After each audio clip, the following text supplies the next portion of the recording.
The Zorvith never lost wars. For over 1,000 cycles, they expanded across the void, subjugating species deemed unworthy of self-rule. Their empire thrived on ruthless efficiency, precise calculations, and an unshakable belief in their own supremacy. Conquest was not a question of if, only when. And so, when their long-range probes detected a developing world at the edge of mapped space, third planet from a minor yellow star, the High Council barely paused to consider its fate. Earth was classified as a Category 3 civilization. Pre-warp. Primitive. Isolated. A species still tethered to its homeworld, lacking even the most rudimentary interstellar defenses. A planet like this should have been conquered in a matter of days, its people brought to heel beneath the might of the Zorvith war machine. Admiral Corval stood aboard the bridge of Vandrix, the command dreadnought of the Zorvith incursion fleet. He stared at the holodisplay of Earth, his mandibles twitching with amusement. The humans had built sprawling cities, impressive for such an undeveloped race, but there was no sign of orbital defense stations, planetary shields, or high-energy weapon grids. "It is almost disappointing," Corval muttered, his voice carrying the deep, guttural tones of his species. "They have no idea what is coming." The officers around him chittered in agreement. The invasion plan was simple.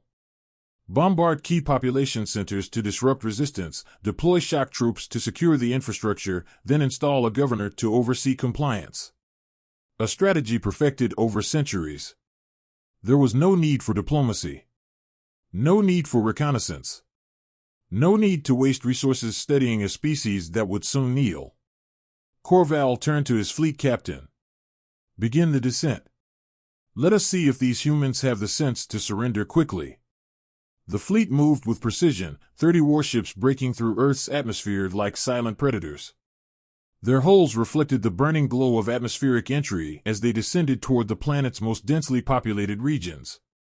This was the moment of reckoning, the first and only warning humanity would receive before its subjugation.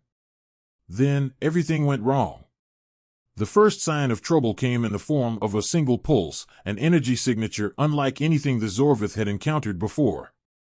It rippled through the fleet like a silent detonation, and in an instant, every system flickered, then failed. Corval's eyes widened as the holodisplay fractured into static. His control panels went dark. The comforting hum of the ship's reactors sputtered. Alarms blared as the ship's artificial gravity fluctuated, sending lower-ranked officers tumbling. "What is happening?" he snarled, gripping the command rail as the dreadnought shuddered. "Unknown interference, Admiral," a technician barked. "Our comms are down. Targeting systems, offline. Primary propulsion is unresponsive." The Vandrix was falling. Across the fleet, identical chaos erupted. Warships spun out of control, their advanced navigational systems rendered useless. Thousands of feet below, on the planet's surface, the humans watched as the once mighty fleet plummeted toward the Earth like dying embers. The Zorvith had made a fatal error. They had assumed Earth was unprepared. That humanity was weak. That no force on this world could possibly challenge them. They were wrong. As the first Zorvith warship smashed into the Pacific Ocean, a signal burst across every human military channel, a single, chilling confirmation. Phase 1 successful. Commence retaliation. Admiral Corval had never experienced fear before. Not true fear. He had been raised in the brutal academies of the Zorvith War Council, where hesitation meant death and weakness was purged before it could spread. He had commanded fleets that raised entire worlds, watched civilizations crumble under the precision of orbital bombardments. But now, as his dreadnought spiraled uncontrollably toward Earth's surface, fear gripped him with cold, merciless certainty. The humans had done something impossible. Their planet, this primitive, pre-warp world, had just neutralized an entire invasion fleet without firing a single visible shot. "Divert power to the stabilizers," he roared. "Systems are still down, Admiral," his lieutenant barked back. "We have no control." The Vandrix hit the ocean like a meteor. The impact sent a wall of water cascading in all directions, shockwaves rippling for miles. Inside the wreckage, emergency power flickered to life. Red emergency lights bathed the bridge in an eerie glow as Corval hauled himself to his feet. Status: catastrophic damage to the lower decks. Engine cores are flooded. Shields are non-functional. The technician's voice quivered. Sir, we are stranded. Corval's mandibles tightened. Stranded. The word burned like acid. A Zorvith admiral, stranded on a backwater world. It wasn't just the Vandrix. Across the globe, the once mighty invasion fleet lay in ruins. Some ships had managed to crash land on solid ground, their hulls carving deep trenches into cities and forests. Others had fallen into the sea, their twisted remains barely visible beneath the waves. The lucky ones had been torn apart in the upper atmosphere, reduced to debris before they ever touched the planet. The humans had planned this. That realization sent a shiver down Corval's spine. He turned to his communications officer. Can we re-establish contact with the fleet? The officer hesitated. Admiral, The ship's display suddenly flickered, static giving way to an incoming transmission. But it wasn't Zorvith. It was human. A figure appeared on the screen, clad in an unfamiliar military uniform. He was older, his face lined with experience, his eyes sharp and unyielding. His voice, when he spoke, carried the weight of absolute authority. This is General Elias Carter of the United Nations Defense Council. A pause. The human's expression was unreadable. To the Zorvith forces currently stranded on Earth, let me be perfectly clear.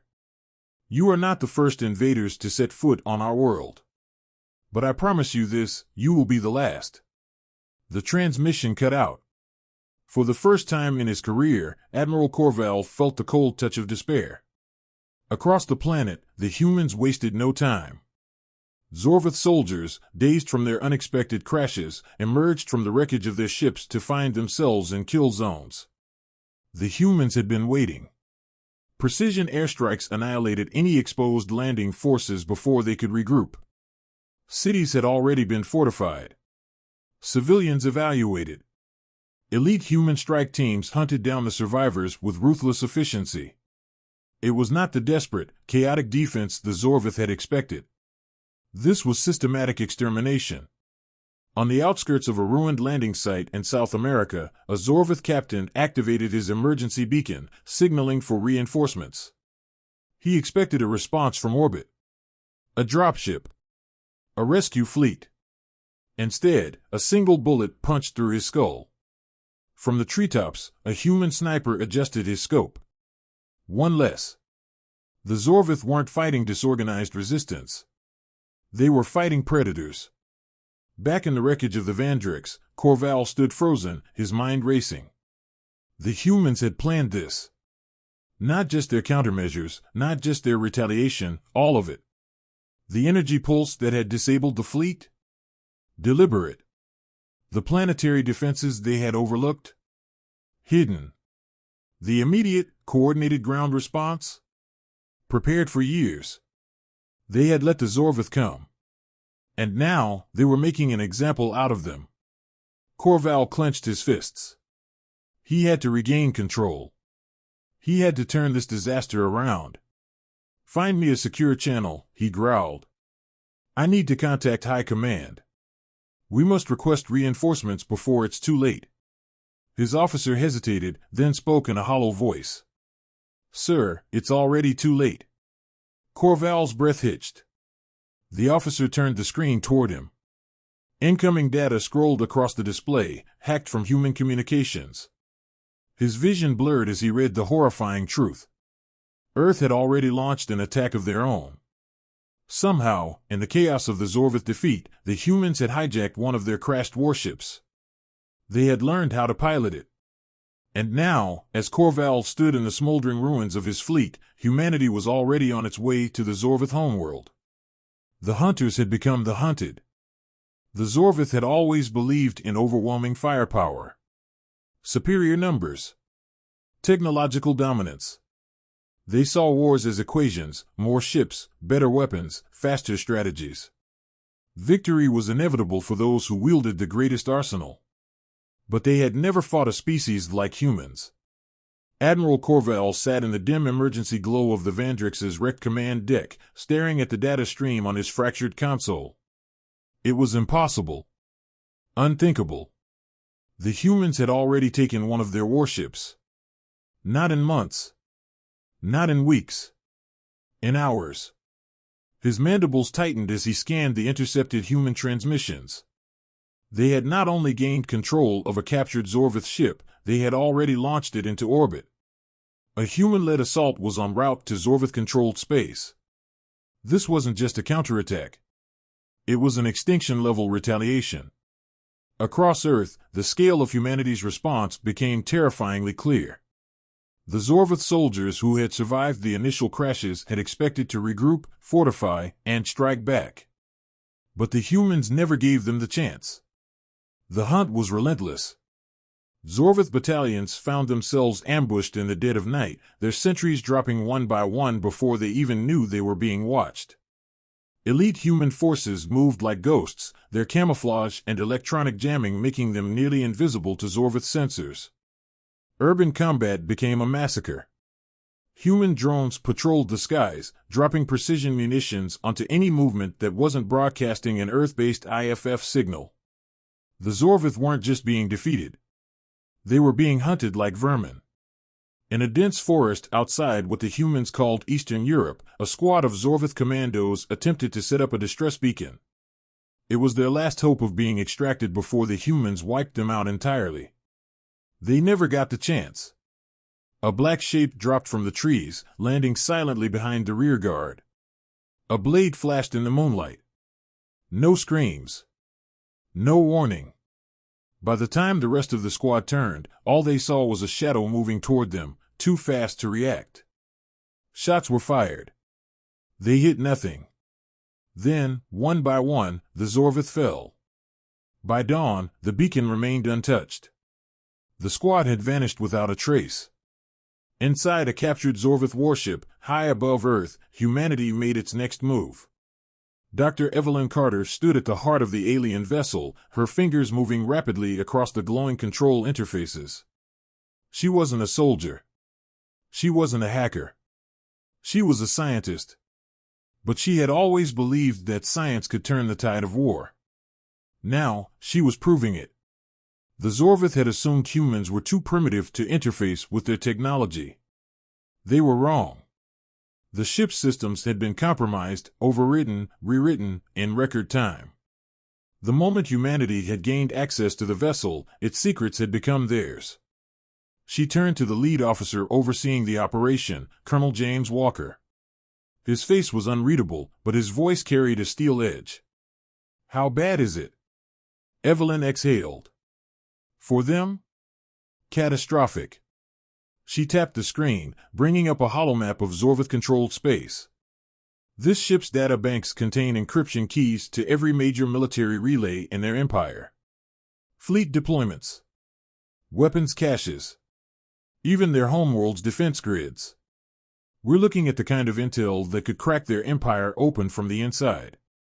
Walker nodded slowly. "So, what's our play?" She hesitated, then spoke the words that would change the course of history. "We don't just beat them here. We take the war to them." Admiral Corval watched in horror as the latest intercepted transmission scrolled across his damaged display. The humans had just sent a message to the galaxy. It wasn't a distress call. It was a declaration. To any species who believes Earth is weak. To any empire that sees us as prey. We are not the ones who should fear you. You should fear us. We are coming. The word sent a ripple of terror through Corval's mind. In all his years of conquest, and all the battles he had fought, he had never encountered an enemy who responded to invasion like this. The Zorvith had launched an assault to claim a new world. Instead, they had awakened something far worse. They had made an enemy of humanity. Admiral Corval had always believed in order. The Zorvith Empire was built on it. Conquest was not chaos, it was a careful, systematic process. Civilizations fell because they were weak. Because they lacked discipline, strategy, and the resolve to endure. because they had never faced a force as efficient as the Zorvith. But Earth had not broken. It had not collapsed under the weight of superior firepower. It had not surrendered in the face of overwhelming force. Instead, it had turned the invasion into a bloodbath, and now it was turning the war into something far worse. Humanity wasn't just fighting back. They were winning. Corval stood inside the dimly lit command chamber of what remained of the Vandrix, surrounded by officers who no longer carried the arrogance they once held. Their uniforms were stained, their eyes hollow. They had watched their fleet burn in the sky. They had seen entire battalions wiped out before they could even regroup. And now, they were seeing something even more horrifying. The first human-led assault fleet had arrived in Zorvith space. No one had thought it possible. A pre-warp civilization should not have been able to pilot an alien warship, let alone modify it into something deadlier than its original design. But the humans had done exactly that. The captured Zorvith destroyer, now fully under human control, had slipped past the outer perimeter of the Empire and launched a direct strike against one of the Empire's major military hubs. Corval stared at the reports with growing dread. The human forces had not attacked at random. They had chosen the most vital strategic target. The communications relay hub at Vardak 6 had been reduced to wreckage, severing the Empire's ability to coordinate its fleets. It was a precision strike worthy of a species that had been fighting its entire existence just to survive. And then, the impossible happened. The humans sent a message to the Zorvith High Council. It wasn't a surrender. It wasn't a plea for peace. It was a warning. This is General Elias Carter of the United Nations Defense Council. Your forces came to Earth expecting an easy conquest.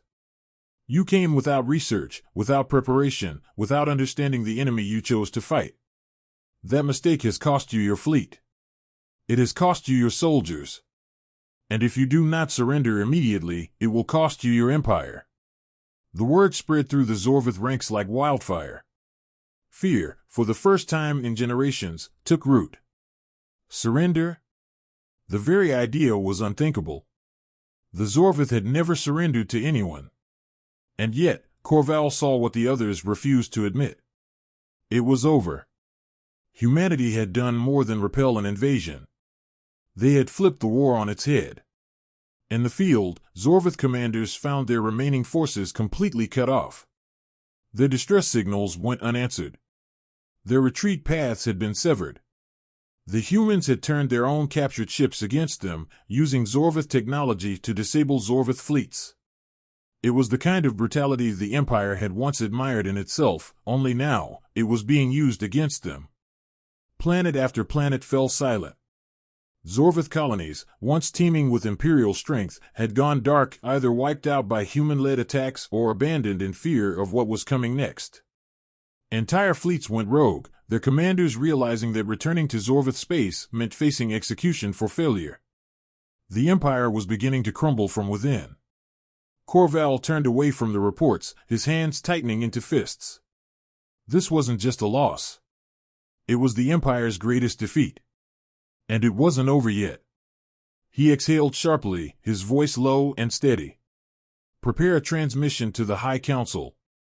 Inform them that immediate countermeasures must be taken. His second-in-command hesitated. Sir, countermeasures will not work. Not against them. Silence. Corval looked at the ruins of his once great fleet. At the officers who had once spoken with pride about breaking Earth beneath their heel. Now they stood in silence, waiting for him to admit what they already knew. There were no countermeasures. There was no plan. There was only the reality that, for the first time in history, the Zorvith were not the hunters. They were the prey. The Zorvith High Council had not known fear in over 1,000 cycles. Their empire spanned dozens of star systems, their fleets were unmatched, their armies engineered for conquest. Fear was for lesser species. Fear was for the weak. But now, as the highest-ranking warlords of the Empire gathered in the vast chamber of the Imperial Citadel, silence hung thick in the air. The vast holomap before them flickered, displaying a growing number of red-marked systems, planets lost, fleets obliterated, communications cut. The Zorvith were not just losing. They were being dismantled. A low murmur rippled through the ranks of the council, disbelief giving way to barely contained panic. How? How had a pre-warp species, one they had classified as little more than a planetary nuisance, turned the tide of an interstellar war in mere days? At the head of the table, Supreme Commander Threxian Zor turned his gaze to the transmission still playing across the central display. It was a human. A man stood on the screen, flanked by others in military uniforms. His expression was unreadable, but his eyes carried the weight of a predator that had just cornered its prey. "This is General Elias Carter of the United Nations Defense Council," the message began. His voice was steady. Controlled. Not the voice of a species that had just survived an invasion. The voice of a species that had already decided what happened next. "You came to our world unprovoked. You believed we would fall, like so many others before us. You assumed we were weak. That was your first mistake." The council sat in silence, watching. "We are not weak. We are not prey. We do not forgive, and we do not forget." The holomap shifted. A new marker appeared, one that should not have been possible. The humans had taken one of their own warships and used it to breach Zorvith-controlled space. Not just any system. A strategic relay hub, now burning in the void. Gasps rippled through the council. "This is your only warning," General Carter continued. "You will surrender. You will abandon any claim to Earth. You will disband what remains of your invasion forces. If you do not—" He leaned forward, his voice dropping into something cold and final. "Then you will cease to exist." The transmission ended. For a long moment, no one spoke. Then, the chamber erupted. "Lies," one of the warlords spat. "This is human bravado, nothing more." "Nothing more," another snapped. "Do you not see the reports? The humans have crippled our fleets, taken our ships, and they have already launched an offensive into our space." "They have no empire," another counselor scoffed. "No fleets beyond what they have stolen. This is a temporary victory. We will retaliate, and we will burn their world to ash." Threxian Zor listened, his fingers pressed against the steel of the command table. His mind raced. The old strategies would not work. The old assumptions had already failed them. He turned to the high strategist.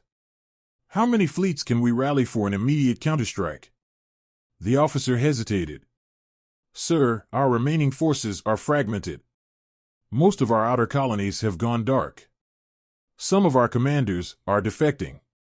The room fell deathly silent. Threxian exhaled sharply. He had seen many wars, but never had he seen fear within his own ranks. Never had he heard whispers of defection. A new realization settled in his chest. This was not just a war. This was a reckoning. And the galaxy was watching. A new wave of transmissions had already begun flooding the Zorvith network. Other empires, some long-standing rivals, some cautious allies, had taken notice of Earth's response. Some spoke of an anomaly. Some spoke of an opportunity. And some spoke of a rising power. The humans had done more than survive an invasion. They had demonstrated something far more dangerous. They had shown the galaxy that an empire like the Zorvith could bleed. And once that truth had been revealed, there was no stopping what came next. The Zorvith had ruled unchallenged for 1,000 cycles. Their fleets had crushed countless civilizations, their armies had left entire worlds in ruin, and their dominance had never been questioned. Until now. Across the empire, chaos spread like wildfire. Human-led strikes had shattered key strongholds. Their warships, once thought impossible for a primitive species to command, now tore through Zorvith fleets with terrifying precision. The Empire's enemies, species once too afraid to resist, were rising, emboldened by the impossible reality unfolding before them. The humans were winning. Admiral Corval sat in the dim glow of his emergency chamber, watching the reports scroll past his display. One by one, systems were going dark. Entire fleets had gone silent. The Empire's response had been too slow, too arrogant, too dependent on the assumption that humans could not do what they had already done. Earth had not just defended itself. It had turned the war into an extinction-level event for the Zorvith. A sharp chime broke the silence. An incoming transmission. Not from one of his remaining fleet commanders. Not from the High Council. From Earth. For a long moment, Corval did not move. Then, slowly, he reached out and accepted the transmission. General Elias Carter appeared on the display, his expression unreadable. This was not a man celebrating victory. This was a man who had made a decision that could not be undone. "You came to our world unprovoked," Carter said, his voice level. "You sought to conquer. To enslave. To erase our species from existence." Corval's mandibles twitched, but he said nothing. There was nothing to say. "We warned you." Carter's eyes were sharp, predatory. "We gave you the chance to surrender." The holomap beside him shifted. Human-controlled warships, some stolen from the Zorvith, some newly built using hybrid technology, were already positioned at the edge of the Zorvith homeworld's defense perimeter. A war fleet. The last war fleet. "I am giving you one final offer," Carter said. "Unconditional surrender. Disband your remaining forces. Hand over every military asset you have left." He leaned forward. "Or we will finish what you started." Corval felt the weight of 1,000 cycles pressing down on him. This was the moment. The decision that would determine whether his people survived or became nothing more than a lesson in history. His claws curled into a fist. He thought of his ancestors. Of the empire he had fought for. Of the arrogance that had led them here. Corval exhaled slowly. "What are your terms?" The surrender of the Zorvith Empire sent shockwaves across the galaxy. For the first time in recorded history, a dominant interstellar force had not only been defeated but forced into unconditional surrender by a species that had, mere weeks ago, been considered primitive. It was not just a military victory. It was the single greatest shift of power the galaxy had ever seen. The Zorvith homeworld, once the heart of an empire, now lay under the watchful gaze of human-led forces. The Empire's remaining warlords, those who had refused to submit, had fled into the void, rogue remnants of a fallen dynasty. And at the center of it all, Earth stood unchallenged. Humanity had stepped into the galactic stage not as victims. Not as survivors. But as a force that no species could afford to underestimate. Inside the war room of the United Nations Defense Council, General Carter stood in silence, staring at the galactic map. The war was over. But the real battle was just beginning. The balance of power had been shattered.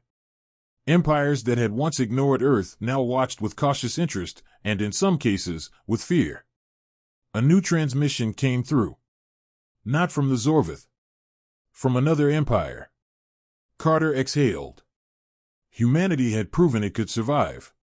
Now, it was time to decide what came next.